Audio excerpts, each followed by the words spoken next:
Welcome to my channel Road to History.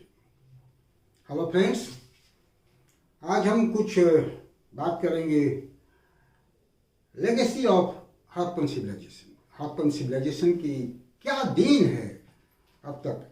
हालांकि इस section को हम जब हड़प्पन रिलीजन पढ़ेंगे तो उसमें भी ब्रॉडर डिस्कशन करेंगे, लेकिन अभी उसका एक छोटा रूप हम आपके सामने उसको देंगे। आप उसको जाने कि what are the legacy of Harappan civilization. अगर पहली बात कहें हम तो पशुपति या शिव का जो कंसेप्ट है वो आज भी भारत में चल रहा है। वो लेगेसी, वो कंसेप्ट हड़प्पन सिविलाइजेशन से ही आ रहा है। हड़प्पन सिविलाइजेशन में ही जो मूर्ति मिली है, योग मुद्रा में जो मूर्ति मिली है, जिसको पशुपति माना गया है इसलिए कि उसके चारों तरफ पशु हैं, वो शिव का आदि रूप माना गया है। और आज भी शिव को पशुपति कहा जाता है। फॉर एग्जाम्पल, अगर हम काठमांडू जाएं तो वहाँ जो मंदिर है पशुपतिनाथ की मंदिर, बेसिकली वो शिव का मंदिर है। तो शिव को ही पशुपति कहा जाता है। तो शिव का आदि रूप हड़प्पन सिविलाइजेशन में ही देखा गया, जो आज तक है।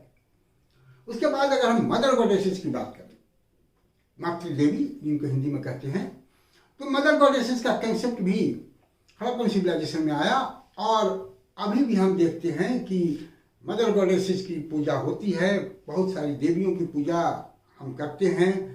माँ दुर्गा की पूजा करते हैं, सरस्वती की पूजा करते हैं, लक्ष्मी की पूजा करते हैं। तो देवियों की जो पूजा होती है वो कंसेप्ट भी हम हड़प्पन सिविलाइजेशन से ही पाते हैं। ये भी एक लेगेसी है हड़प्पन सिविलाइजेशन की। जो पशु हैं, पशु का भी एक रिलीजियस जो सिंबल के रूप में पाया गया है हड़प्पन सिविलाइजेशन में। बुल को रिलीजियस सिंबल के रूप में माना गया है। बुल की भी, हम्प्ड बुल की खास करके पूजा होती थी। और वर्तमान समय में भी हम अगर देखें तो बहुत सारे हमारे जो देवता हैं उनके जो वाहन हैं वो कोई ना कोई पशु है। यहाँ तक कि हम आज भी नंदी की पूजा करते हैं, तो वो भी एक सिंधु घाटी सभ्यता हड़प्पन सिविलाइजेशन से ही चला आ रहा है। पीपल के पेड़ की पूजा आज भी की जाती है। आज भी पीपल के पेड़ में बहुत सारे लोग जल चढ़ाते हैं। तो ये पीपल के पेड़ का जो कंसेप्ट आया, वो कंसेप्ट भी सिंधु घाटी सभ्यता से आया है, हड़प्पन सिविलाइजेशन से आया है, जो आज तक चल रहा है। नदियों का एक पवित्र रूप में, एक सैक्रेड रूप में माना जाना, ये जो कंसेप्ट है, या नदियों में स्नान करने का जो कंसेप्ट है किसी भी सेरेमोनियल ओकेजन पर, ये कंसेप्ट भी हम पाते हैं हड़प्पन सिविलाइजेशन में। इतिहासकारों का ये मानना है कि जो ग्रेट बाथ था वहाँ सेरेमोनियल बाथ होता था, एक कम्युनिटी बाथ वहाँ होता था। वहाँ पाया गया है पुरोहितों के भी मकान पाए गए हैं। तो ऐसा माना गया है कि कुछ वहाँ रिलीजियस सेरेमनी मनाई जाती थी, उसमें सामूहिक रूप से लोग स्नान करते थे। और मंदिरों के साथ ये तालाब का जुड़ा होना इस बात को दर्शाता है कि जल का उपयोग सेक्रेड धर्म में माना जाता है, एक सेक्रेड रूप में। आज भी अगर हम देखें, और खास करके जो द्रविडियन स्टाइल ऑफ आर्किटेक्चर है उसमें जो मंदिर बनते हैं वहाँ तालाब भी पाया जाता है, वहाँ टैंक पॉन्ड पाया जाता है। यहाँ तक कि मेसोपोटामिया में भी देखा गया कि वहाँ जो मंदिर होते थे उसके आसपास वेल होते थे।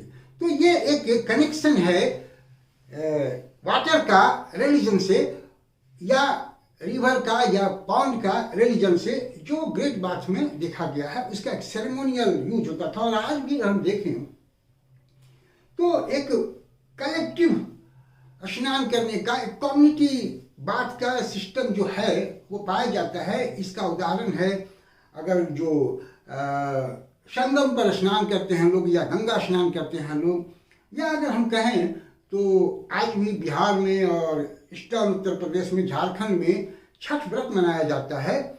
उसमें भी सामूहिक स्नान का कंसेप्ट है। किसी नदी या तालाब पर जाकर सामूहिक रूप से लोग स्नान करते हैं और सूर्य की पूजा करते हैं। तो ये जो है legacy most probably Harappan civilization से ही आई है, जो अभी भी कैरी ऑन हो रही है। बहुत से मुद्राओं पर ध्वज का चिन्ह मिला है। आज भी देवी देवताओं के ध्वज होते हैं, तो माना यह जाता है कि ध्वज का कंसेप्ट भी वहीं से आया। यह शिवलिंग की पूजा जो आज भी मूर्ति से ज़्यादा शिवलिंग की पूजा होती है, ये कंसेप्ट भी हड़प्पन सिविलाइजेशन से आया, जो आज भी हमारे देश में पाया जाता है। फिर चक्र का निशान, स्वास्तिक का निशान, ये भी हड़प्पा सभ्यता की देन है।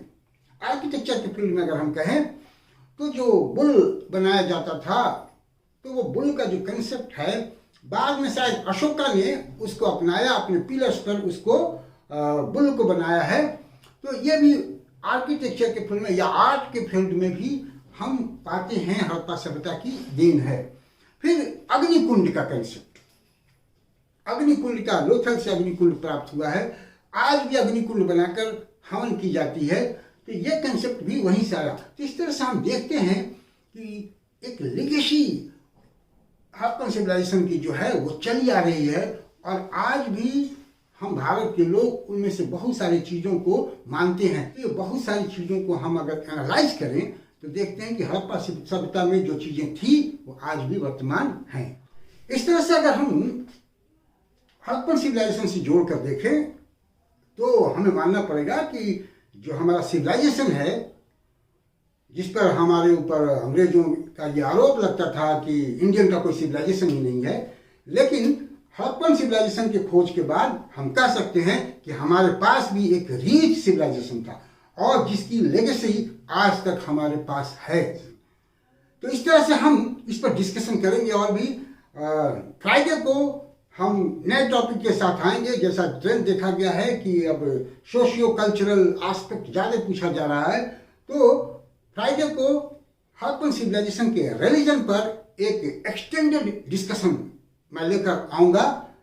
आप उसे देखिएगा, उससे आपको फायदा होगा। सी यू अगेन। अगर आपको अच्छा लगे तो आप सजेस्ट कीजिए लोगों को, आप भी देखिए। Thank you for watching me. See you again with a discussion on Harappan religion.